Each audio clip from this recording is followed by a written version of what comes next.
Bueno, hay momentos propicios, hay momentos oportunos que vienen, como se suele decir, como el anillo al dedo o como el aceite a las espinacas. Son momentos buenísimos, pero se dan de tarde en tarde.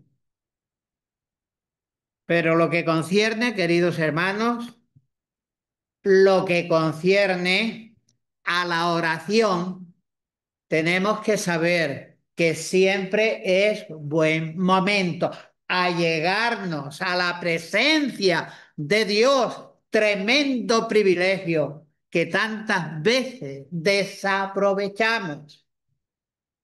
Qué bueno es Dios, que Él está atento a la súplica de su pueblo.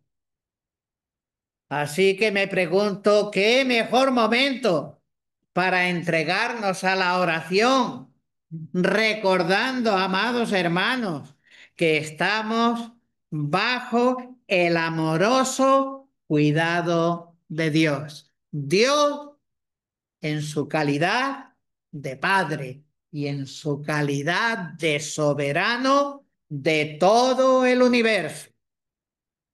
Sabemos, y esto con toda certidumbre sabemos, que Él, nuestro Dios, no dará nuestros pies al resbaladero, como diría el salmista, ni se dormirá el que guarda nuestra alma, y será sombra a nuestra mano derecha. Miren qué hermoso el detalle. Muchas veces me lo pregunté, ¿y por qué dice sombra a la mano derecha? Simplemente porque va a estar cerca de la mano con la que nosotros notamos mayor seguridad y nos asimos a Él. Y además, pues miren qué tiempo llevamos nosotros de altísimas temperaturas, de sequía, de agobio.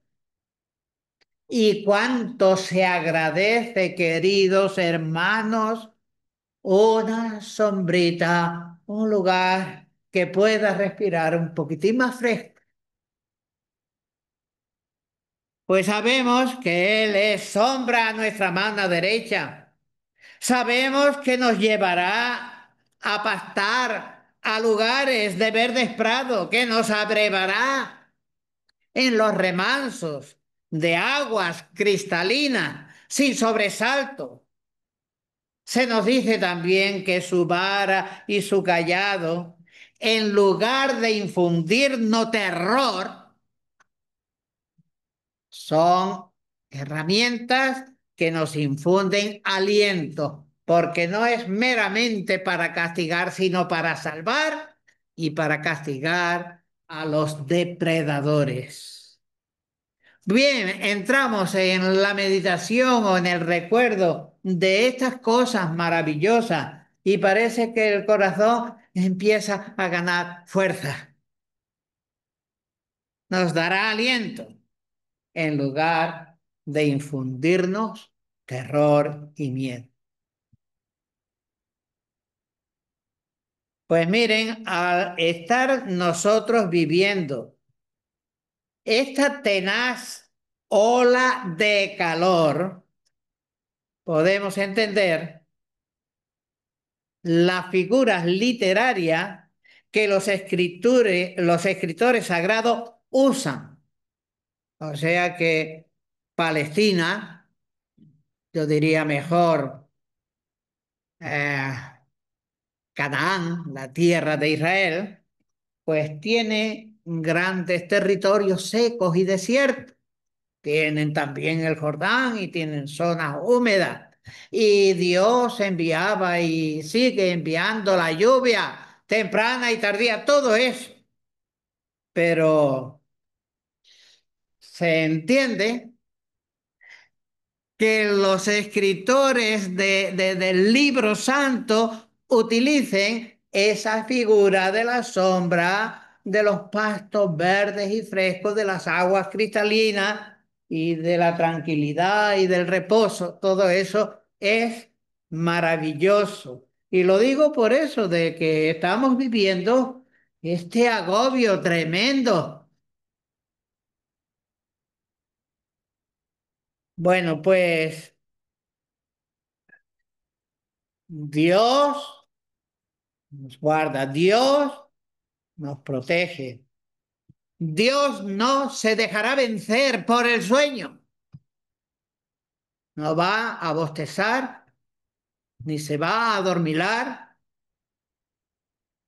y nos va a dejar indefensos. Todo esto ha cargado mi mente y mi corazón todos estos días. Y tenía para compartirles el versículo 28 de Romanos capítulo 8, Romanos capítulo 8 y verso 28, y por ahí me gustaría discurrir la meditación.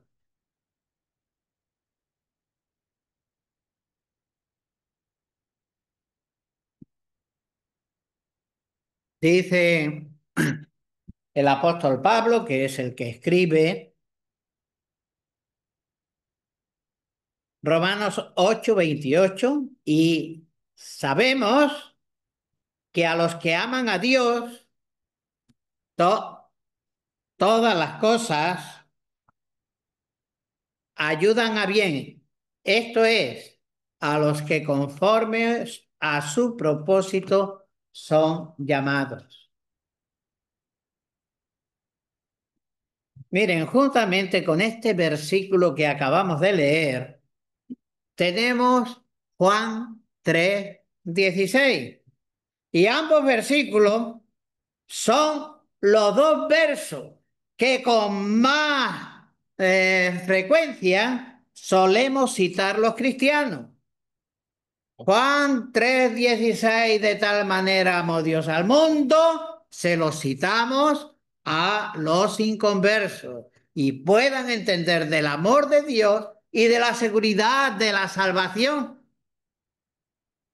Eso lo aplicamos, como ya hemos dicho, a los inconversos. Y Romanos capítulo 8 y verso 28 es un texto que con muchísima frecuencia y en conversaciones aplicamos para los creyentes, especialmente consuelo de los creyentes. Pero insistimos, el verso de Romanos capítulo 8, 28, para mí, bueno, iba a decir, me ha resultado sorprendente. Sorprendente especialmente cuando la adversidad pues te hace la vida difícil, cuando te cuesta trabajo sobrellevar la carga. Alguien dijo, no puedo precisar el nombre, pero sí la cita es literal. Dice, mientras el viento es brisa, mientras el viento es suave, decimos con facilidad, Señor, creo. Pero otro gallo cantaría si el viento arrecia, si las tempestades se desatan, si el ímpetu de las olas amenazan con hundir nuestra barquichuela, entonces diríamos, Señor, ayuda mi incredulidad, Señor. Aumentas nuestra fe, Señor, ¿no ves que perezco? Esa sería la otra tónica. Allí tenemos Marcos 9:24, Señor, ayuda mi incredulidad. O ese clamor al Señor, aumentanos la fe. Lucas 17:5. Bien, es en este versículo o este texto áureo, este texto dorado, brillante y puro como el oro. Y sabemos que a los que aman a Dios, todas las cosas les ayudan a bien Esto es a los que conforme a su propósito son llamados. Miren, hermanos, por regla general, el mundo siempre ha estado en enemistad con Dios y con todos sus hijos. Y son creyentes fieles. El diablo les ha atacado, pero este es el tiempo en el que el enemigo de nuestras almas está desplegando la más feroz y la más terrible de las campañas contra el nombre de Cristo y contra el Evangelio. De manera que todos aquellos que quieran vivir con fidelidad, dice Pablo a Timoteo, padecerán persecución. La cita es segunda de Timoteo, versículo 3, capítulo 3, verso 12. Si todos los que quieran, dice, sí, todos los que quieran vivir piadosamente en Cristo Jesús padecerán persecución. Cada vez que citamos Romanos 8:28, solemos poner énfasis sobre la idea de que todo lo que acontece en la vida del creyente, de una o de otra manera, todo lo que nos acontezca de una o de otra manera, Dios sabrá reconducirlo para que eso que nos ha sucedido pueda contribuir en el propio beneficio, en el propio bien de aquel que lo sufre. Dios sabe mover los hilos y transformar lo malo en bueno.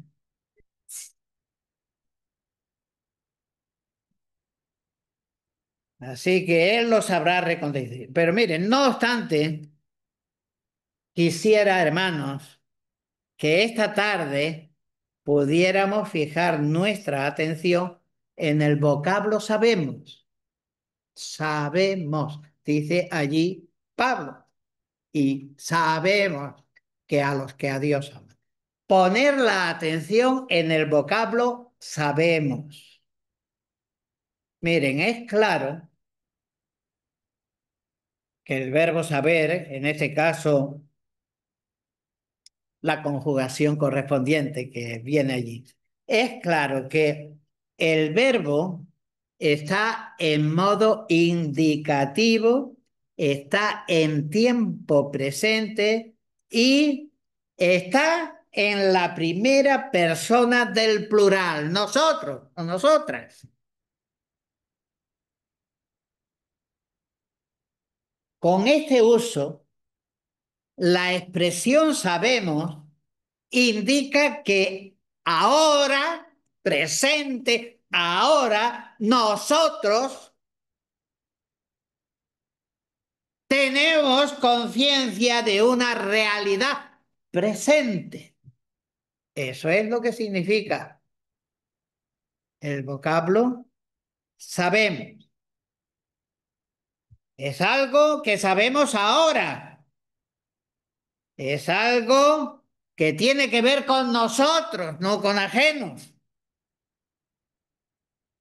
Y eso nos da conciencia de una realidad presente. Y así está escrito y así está enfocado el verso cuando Pablo, inspirado por el Espíritu Santo, lo escribió. Miren, yo me consuelo mucho al comprobar el plural que usa Pablo en el verso.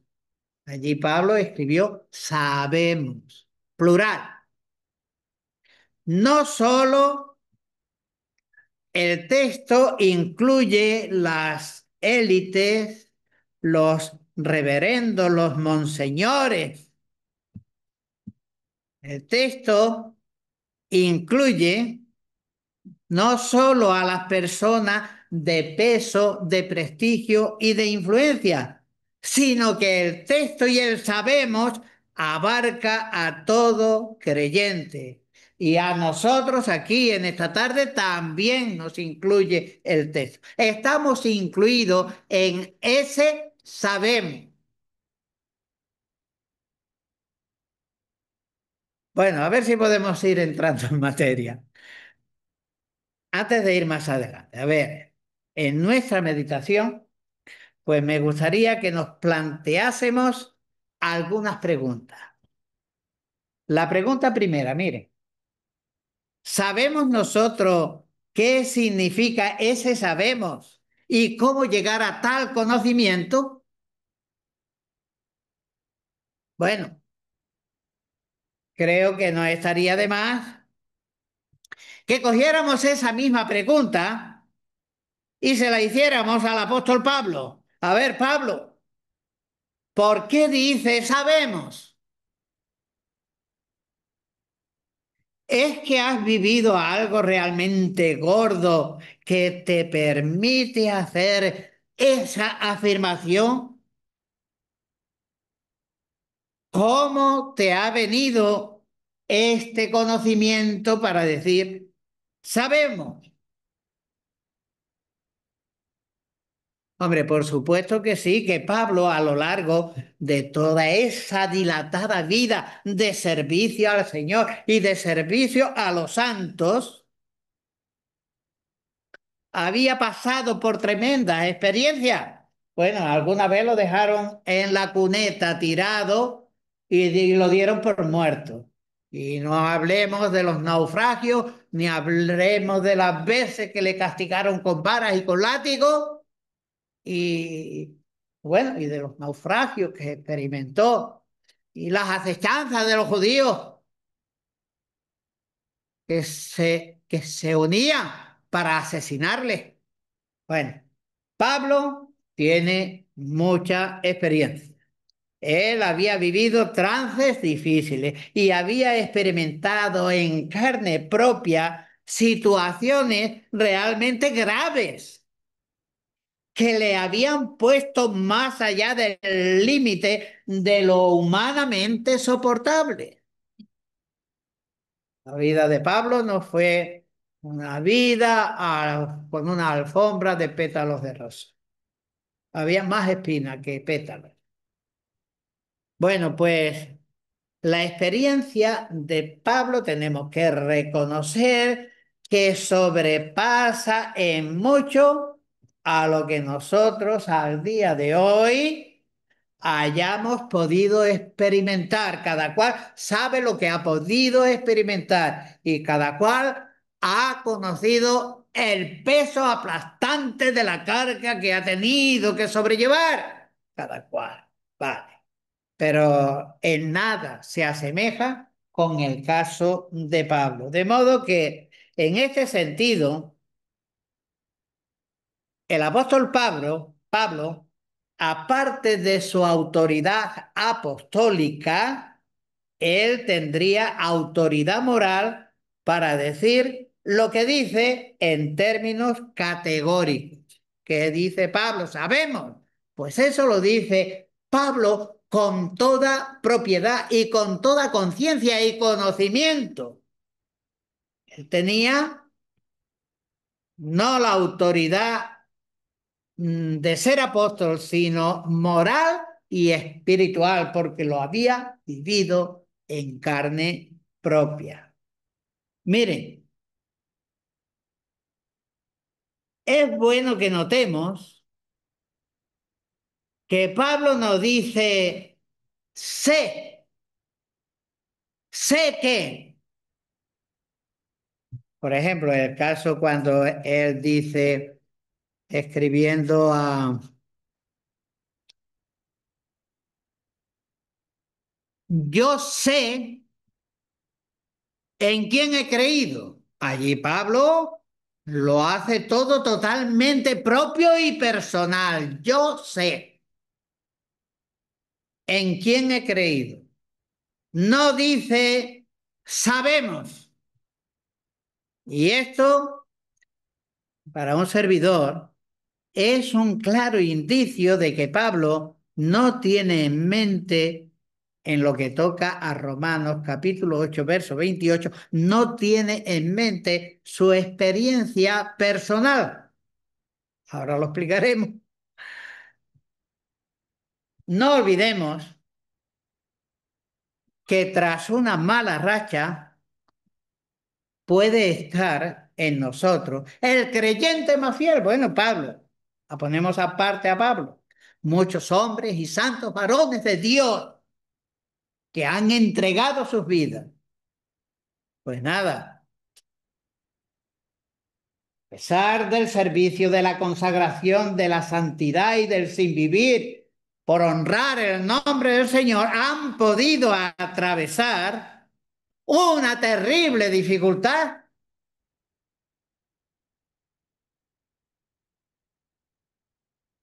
Pero lo que dice el texto, que el Señor puede disciplinarnos y que la disciplina podría ser para reorientar los pasos.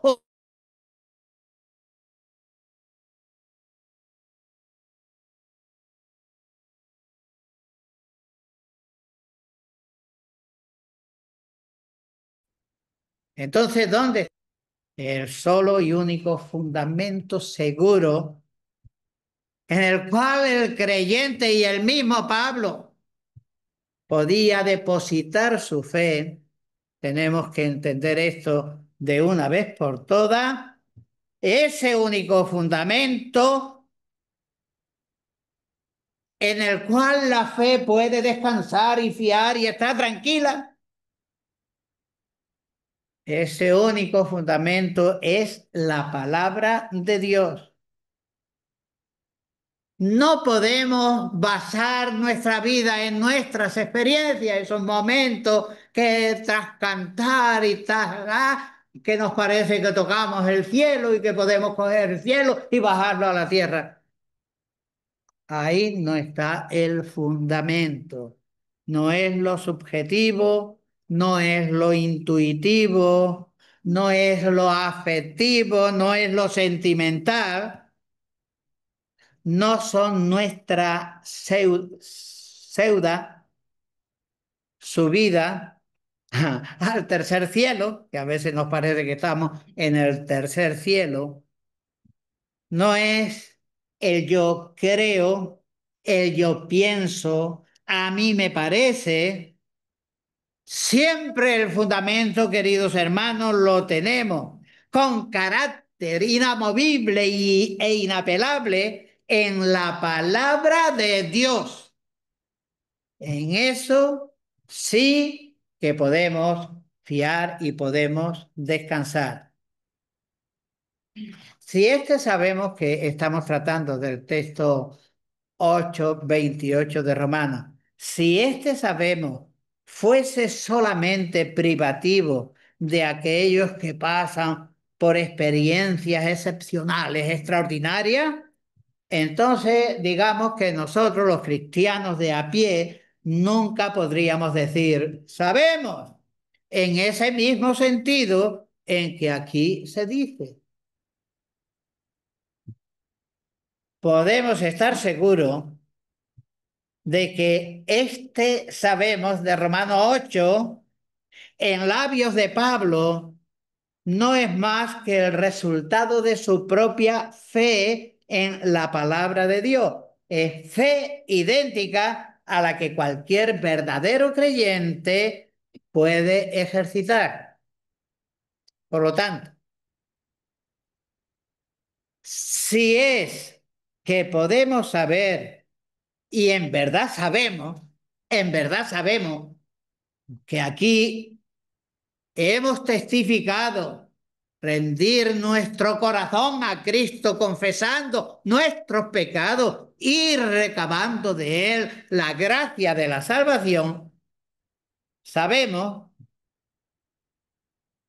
por la sencilla razón de que la Biblia lo atestigua, es que la Biblia lo dice, y porque la fe se apropia de la revelación, aun cuando nuestro entendimiento no alcance a discernir en qué ha de parar las adversidades que nos han sumido en tan profunda confusión. Estamos haciendo hipótesis. A cualquiera le podría venir, pues, un golpetazo, lo deje tirado, cao.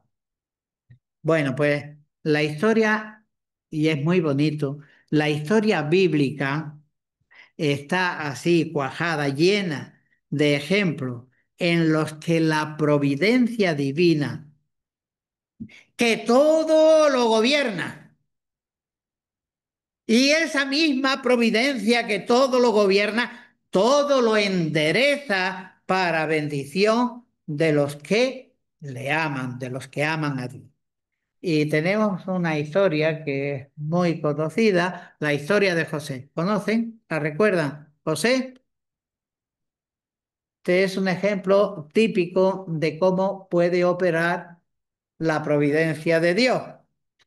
Que los hermanos lo vendieron, que llegó y lo compraron como esclavo, que la mujer de Potifar que pretendía traicionar a su esposo no consiguió seducir a José, y aunque eso le costó la cárcel, que le hizo favores a los que vinieron a la cárcel y que no cumplieron con él, pero que todo y el mismo José lo reconoce, no, no me enviasteis vosotros a mí, Dios me envió delante de nosotros para preparar vida, para que el pueblo no perezca. Así que las Sagradas Escrituras, con todas las angustias que tuvo que experimentar José como consecuencia de las muchas maldades y desdichas que le sobrevinieron a lo largo de su vida, nos da ejemplo. Bueno, Israel frente al mar que le seguían los egipcios y que no podían seguir el camino. Pero la providencia sabía que de una iba a matar dos pájaros de un solo tiro. El ejército de Faraón quedó enterrado en las aguas y el pueblo cruzó con total seguridad en seco, sano y salvo. Bueno, así las cosas se nos nublan o así las cosas se nos ponen contrarias y así quedamos confundidos, pero como dice este texto, sabemos que a los que aman a Dios, todas las cosas contribuyen para bien. Pablo era conocedor de estas verdades y él por eso podía decir al escribir, sabemos. Y nosotros igualmente, si es que creemos la palabra de Dios, también podemos decir, juntamente con el apóstol Pablo, sabemos que a los que aman a Dios, todas las cosas les ayudan a bien. Ahora vamos a ver qué es lo que sabemos. Pues digamos que por encima del contenido de la historia bíblica, que ahí está, y es fiel y es creíble, nosotros por encima de eso sabemos que la palabra de Dios es verdad, es la verdad y es digna de toda confianza, fiel y digna. Y esto ya es más que suficiente saber que la palabra de Dios es de toda confianza. Pero además sabemos que Dios es un Dios fiel. Mire, Dios es fiel. Dios no va a fallar. Dios no va a engañar. A Dios no le va a sorprender cualquier cosa que lo descoloque.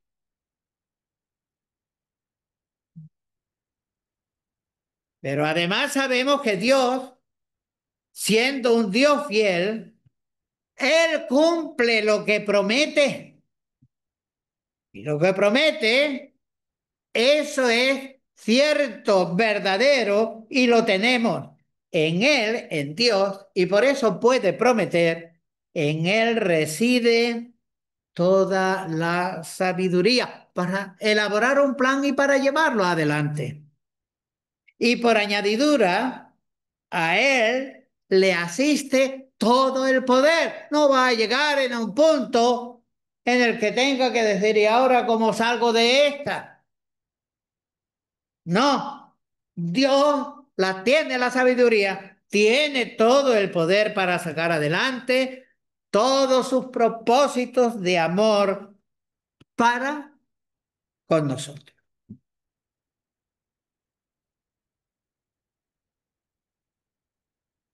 Y a todo esto que hemos dicho, tenemos que sumar el carácter de Dios, quien por naturaleza sabemos que no puede mentir. Dios no puede mentir. Dios no es un Dios mentiroso, ni tampoco es un Dios falso, ni un Dios muerto. Sabemos que no puede mentir, ni jamás Él va a traicionar la confianza que sus hijos han depositado en Él. Nosotros hemos creído y nosotros confiamos en Él, pero Él no se va a burlar ni se va a reír.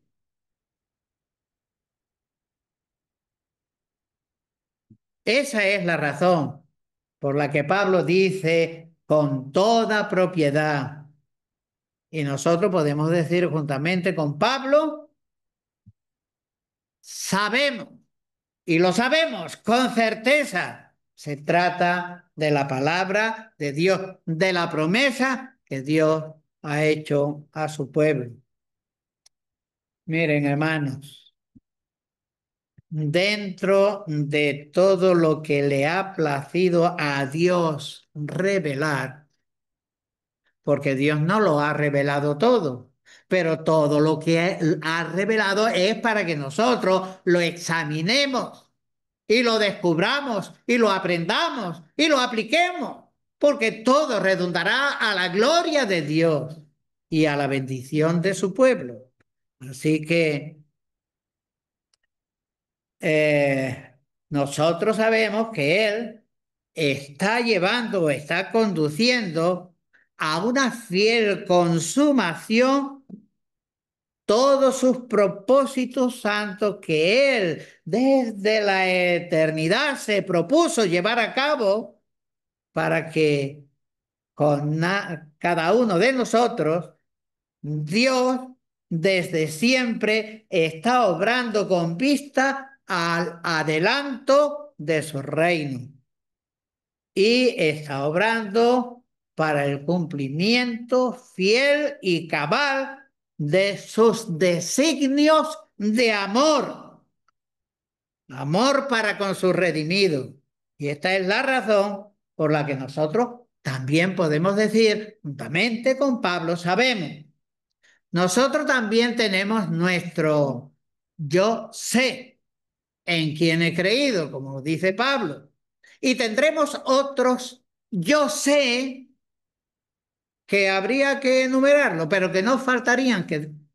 Pero aquí en este caso estamos hablando del colectivo, es decir, de la pluralidad. Sabemos, y es por este motivo, sabemos que a la postre, al final, todo lo que pase en nuestra vida le ha de glorificar a Dios y podemos estar seguros de que todas las desilusiones, todas las frustraciones, todas las enfermedades, todos los dolores, todas las pérdidas, me refiero de ruina a lo mejor de hacienda o pérdida del ser más querido y todas las contingencias adversas que parece que se ponen de acuerdo y que se juntan. Todo lo que nos pueda sobrevenir en la vida, Sabemos que Dios las controla y que culminarán en nuestro beneficio. Tengo aquí, esto lo leí hace muchos años, yo creo que alguna vez lo cité en la congregación, quizá alguno se acuerde, pero tengo aquí, para ilustrar la idea, una anécdota que leí en un devocional diario escrito por William MacDonald, que dice así, mire, él dice, y es un narrador muy bueno, dice, se cuenta la historia del único superviviente de un naufragio que fue arrojado por las corrientes a una isla deshabitada. Un superviviente de un naufragio que arrastrado por la corriente fue echado en una de las playas de una isla solitaria. Además, bueno, solitaria, deshabitada. El hombre, lógicamente, dio gracias a Dios por haber salvado la vida y de vez en cuando las olas le traían algún regalito. Es decir, resto del naufragio que él fue recuperando y conservando con mimo, con mucho cuidado. Lo primero que hizo fue hacer una choza, lógico, y allí colocaba pues todas aquellas cosas que eran verdaderas reliquias para él, es decir, que eran de tremendo valor porque él ya lo había dado todo por perdido y además pues daba gracias porque escapó con vida. Pues nada. Todo lo que logró salvar, porque la tragedia fue muy gorda, lo guardó allí en la choza. Él entraba y salía y buscaba comida y volvía, pero el mayor tiempo se lo pasaba en la playa oteando el horizonte a ver si algún barco al final pasaba y se daba cuenta de que él estaba allí y lo recogían. Eso era su oficio principal. Y el hombre oró a Dios para su rescate. Y cada día, como es dicho, pues se ponía de vigía a ver qué es lo que pasaba por allí, por el horizonte, para hacer señas a cualquier barco que pasara por la cercanía. Tenía allí una leñita buena o tal, y preparado por si había que prender, pues a decirle. Miren, pero para colmo de males, un día el hombre se queda horrorizado al contemplar que su choza ardía en llamas. Todas sus pertenencias se estaban convirtiendo en humo y ceniza. Pero aquello que dentro de su ya gran desgracia parecía ser lo peor de lo peor que le podía pasar, aquello fue para lo mejor. Él estaba absorto mirando cómo se quemaba todo, cómo se convertía todo en humo y ceniza. ¿Será que tantos incendios me echaron a meditar sobre este asunto? Mire, él estaba embobadito, pero para desplomarse, viendo que todo lo que tenía ya, mirando el humo y la ceniza y cómo crujía la leña, de pronto alguien le hace una señal y le dice, vimos el resplandor de su hoguera y vimos el humo y vinimos a rescatarle. Y la voz era la del capitán del barco que acudió en su rescate. Aquello fue accidental y se ardió y fue una tremenda hoguera. Ahí la providencia divina actuó.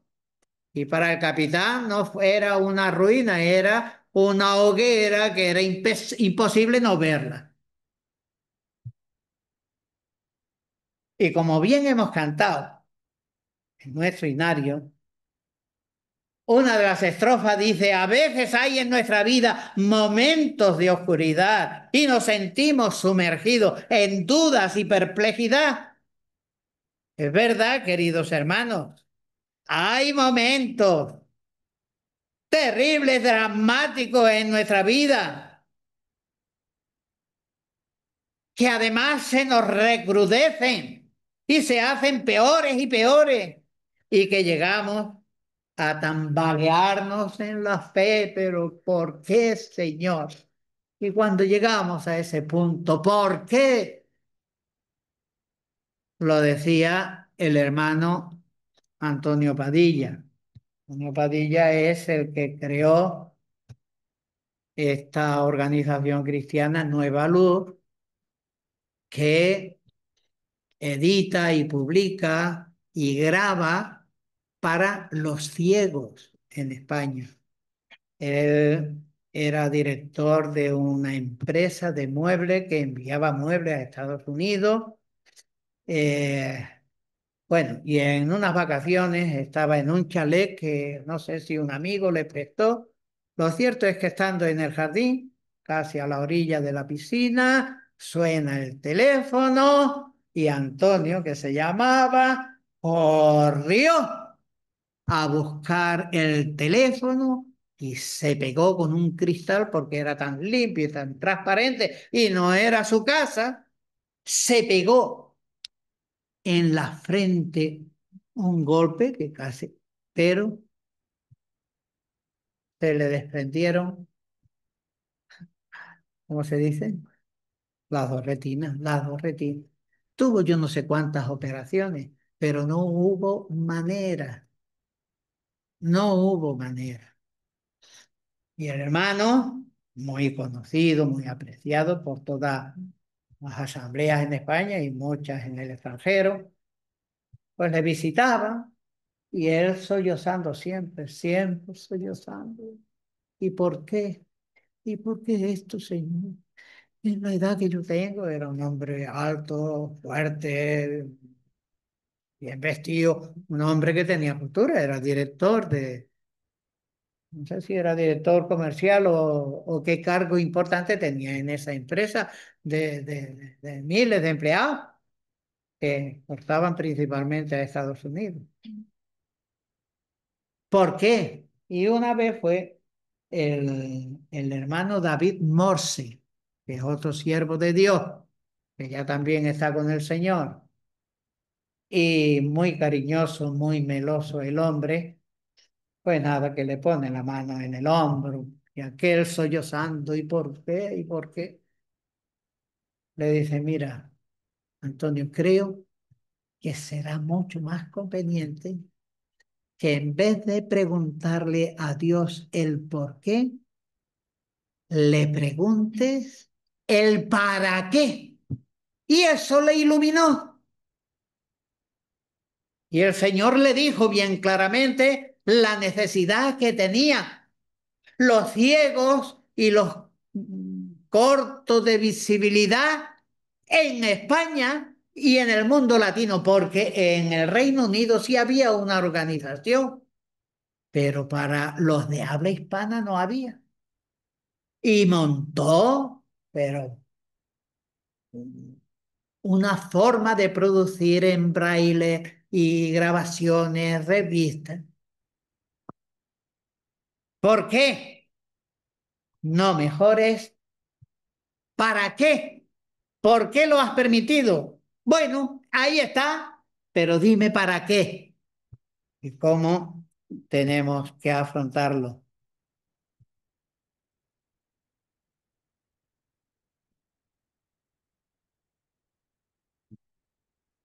Bueno, pues creo que ya me estoy pasando.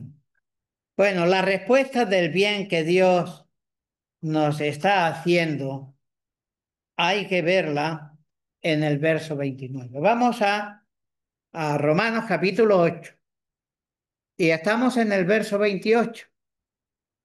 Podemos leer el 28 y el 29.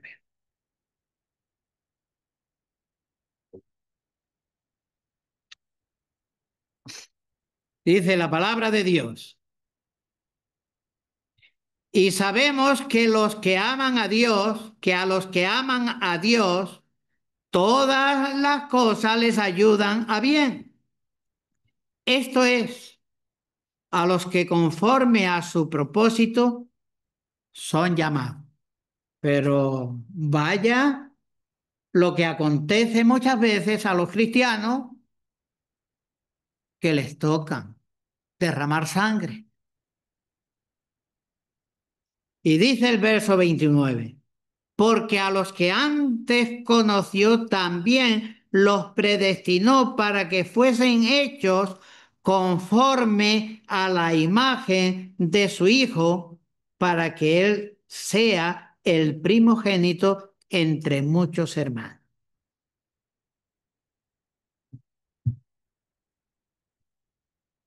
Para que fuesen hechos conforme a la imagen de su Hijo. Así que la respuesta está aquí. Cuando estemos confundidos, cuando nos parezca mucho. No sé exactamente si era William McDonald u otro autor. Esto quiere decir que los golpes de la vida, los golpes que nos da la vida, que nos noquean y a veces nos derriban. Dice, esto quiere decir que los golpes de la vida, Dios los usa a modo de cincel, de escloplo y de martillo para esculpir en nosotros la figura y el carácter de su bendito Hijo. De modo que si no podemos encontrar una explicación cuando estemos pasando por una crisis, recordemos que eso que no entendemos y que tanto nos duele es para que seamos hechos conforme a la imagen de su Hijo. Dejamos aquí y el Señor nos ayude. Amén.